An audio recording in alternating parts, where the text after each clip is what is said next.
The world finds itself at the brink of a third world war and potential nuclear disaster.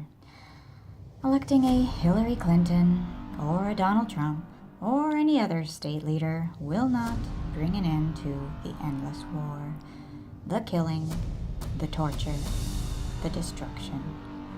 No, replacing the puppet on the puppet master's hand or changing it from the left hand to the right hand is not the answer. After all, was it the leader of the Ottoman Turk Empire who himself went out and slaughtered 1.8 Armenians between 1915 and 1923? No, it was not. Was it Stalin who himself went around and shot, tortured, starved, or otherwise killed upward of 20 million of his people? Or Mao, who went out over all of China and killed by some estimates between 50 and 70 million people during the Great Leap Forward? Fellow man, it was the soldier, the policeman, the bureaucrat, the government spies and operatives, the neighbor who snitched on his neighbor, the order followers, the individual men and women who sold their soul for a paycheck or for a bowl of rice out of blind devotion to ruthless, godlike leaders who, from their perspective, think of these order followers and think of you as no more than an animal, disposable, replaceable, a means to an end, and nothing more. In the words of former U.S. Secretary of State and National Security Advisor Henry Kissinger, military men are just dumb, stupid animals to be used as pawns in foreign policy. Henry Kissinger. I'd like to take him to task over that statement and contest it and show it to be untrue, but then, if I look back at history, and even today, and I see how easily men have been hoodwinked, tricked, pawned into killing, murdering in cold blood, torturing, doing the most inhumane of things to people in the name of freedom, democracy, and patriotism, well, I guess I have no grounds on which to refute Mr. Kissinger's claims. Governments will always do what governments have always done: lie, cheat, steal, and kill for control. But governments are fabrications.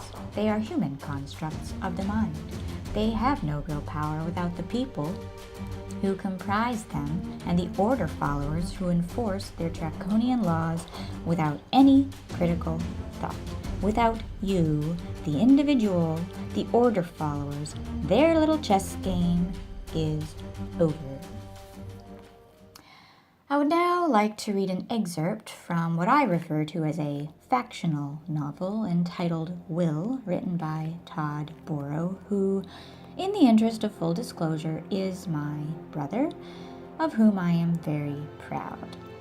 So, from his second novel, entitled Will, chapter 58, first, however, a little background on the story. So, Will, the main protagonist, formerly known merely as number 2001, volunteered, out of patriotism of course, to take part in a secret mission for his government.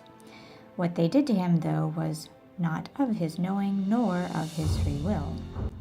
They implanted his brain with micro cameras along with antenna for transmission, and he was drugged, short-term memory wiped, and dropped on the opposite side of the wall, which divided the world into two regions. The one side, Will's side, was divided into 3 nations, each run by a powerful, controlling government. The government educated, or indoctrinated, all of the children by mandate, and the media was used to spread lies and propaganda to keep the people in a state of perpetual fear and ignorance, and to pit the people of each region against the others in order to create a state of perpetual war. Sound familiar? The other side had no government, and so therefore they enjoyed freedom, peace, the ability to live out one's passions, to become educated on the things that they were interested in, and on various things, not just indoctrinated into one specialty. They were free to trade, explore, and live to their fullest capacity, in accordance with natural law, of course. So in this scene, after several years of life on the other side of the wall, and learning about how life could be without the chains of government holding them back, Will is returned to the dark side of the world and is meeting with Mason Black, who had summoned him, or kidnapped him rather, and Mason Black is the head of the entirety of the other side of the wall, all three regions, but working behind the scenes, of course, being power behind the curtain, so to speak. So, here I go, reading from about midway through chapter 58 of the novel Will.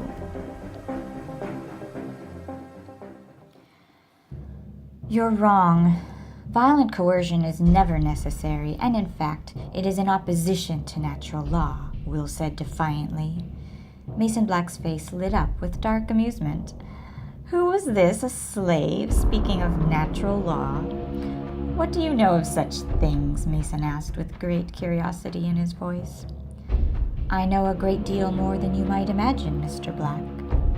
I know that what is taught in the schools about the other side of the planet are a complete lie.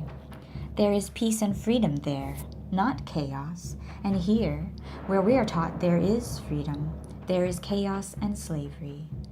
I know that you and your psychopathic gang withhold the keys and wisdom from the people in order that you may rule with ignorance and fear as your weapons. Mason Black gave a seething response. People? What people? All I see are animals who refuse to use their minds and hearts. They deserve what they get, 2001. They most certainly do. We keep those animals in order. That's what we do. They need us. Will interrupted. No, I've seen proof on the other side of the wall. People live in harmony with natural law. They have freedom, peace, and prosperity. They broke the chains of slavery long ago, and look at the fruits they have brought about. They create wonders and travel to the stars. Your pathetic little control structure couldn't even create flying machines until you stole it from them. Nearly everything you have, Mason Black, you have stolen. Not only that, but you have murdered how many millions and thrown how many others in cages. I have stolen nothing, and I have murdered nobody. That is where you are wrong. You see, I give orders to individuals. That's all I do. The individual has a choice, and if you're such an expert in natural law, then you should be aware of this. The individual has a choice of either to follow my orders or not, to steal or not, to murder or not. I have never pulled the trigger. Even in the case of your wife, did I strike her? No. Those mindless fools did. They are no better than dogs, never thinking for themselves, never doing whatever it takes for me to throw them a treat. Money, a TV show, a carnival, a sporting event, comfort, diversions. They enforce my laws. They collect the taxes. They pull the triggers. They throw their fellow man in cages. No, they have responsibility for those actions, not I. Both men stared each other down and didn't blink. Will responded. That might well be, Mr. Black, but you are culpable in your own right. You cut the legs off the cow and then curse it when it cannot walk. And what would you do without your slaves, Mr. Black? You're just as fearful as everyone under your control is, if not more. You and your family might actually have to do something besides scheme on how to maintain your opulent lifestyle through mind control. You might have to actually do something in accordance with natural law and not diametrically opposed to it. Instead of sharing the truth of natural law and the trivium with your fellow man, you hide it, and you use it to your own disgraceful and selfish purposes. You keep others in darkness so that you can reign in hell, helping to destroy countless lives. You are, Mason Black, nothing more than a coward. Mason laughed heartily. The people don't want to know. You can tell them truth until you're blue in the face, and they will never change. Not only will they not change, but they won't even listen. Hell, they might even kill you for telling them the truth. The fact is, they love their servitude. They love to believe the lie. They don't even know what their rights are or are not. They don't know right from wrong. Their thoughts, their emotions, their actions are in complete chaos. So go ahead, preach all you want, Mr. Will 2001. You'll be wasting your life on futile efforts, and the world will go on as it always has. Those with knowledge, will, and wisdom ruling over those who do not. They choose to be slaves and will continue to do so forever. That might be, but I will do my best effort to help educate them because it is the right thing to do. Sharing knowledge is right, and I will do right, and concealing knowledge is wrong, and that is what you do, Mr. Black. What you do is wrong. Goodbye, Mason Black. Will turned and started walking toward the exit. My driver will take you wherever you wish. Goodbye, Will. Mason spoke from behind. I'll find my own way, Will said, and kept on walking. That's the end of the excerpt from chapter 58. So, ultimately, it's up to each individual to decide. Is this the world that you want? Is this the world you want to create and leave to your children? Endless war, famine, poverty, homelessness, disease, living in constant fear, struggle, being strangled by bureaucratic red tape, rules, regulations, color of law, struggling day to day just to make ends meet, working a slave job, being a cog in a machine, working for the man, stealing, robbing, killing. For these men? For valueless paper? Or in actuality for numbers on a computer screen that determine the value of your life, your energy, your lifeblood? You were not brought into this world to be a slave, to work, to eat, pay taxes, and then die. Don't let the psychopathic elite who believe themselves gods rob you of your spirit, your God-given freedoms, and your life. Don't support their evil system. Don't take part in the enslavement of man. Your life has divine purpose. Find it, live it, and above all else, question everything and say no. Ultimately, it's up to you, to each individual, because without you, without the people taking part in their control structure, their war machine, their theft, their lies, their enrichment, they are and have nothing, and the whole system will crumble, and they know it. There was that ant that stood up to me.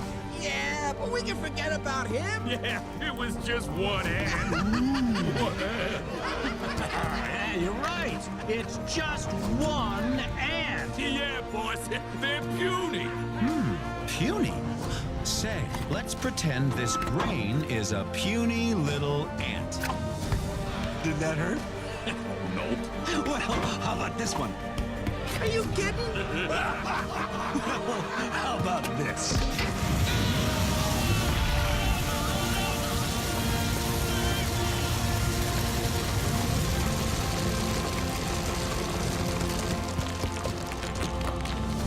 You let one ant stand up to us, then they all might stand up.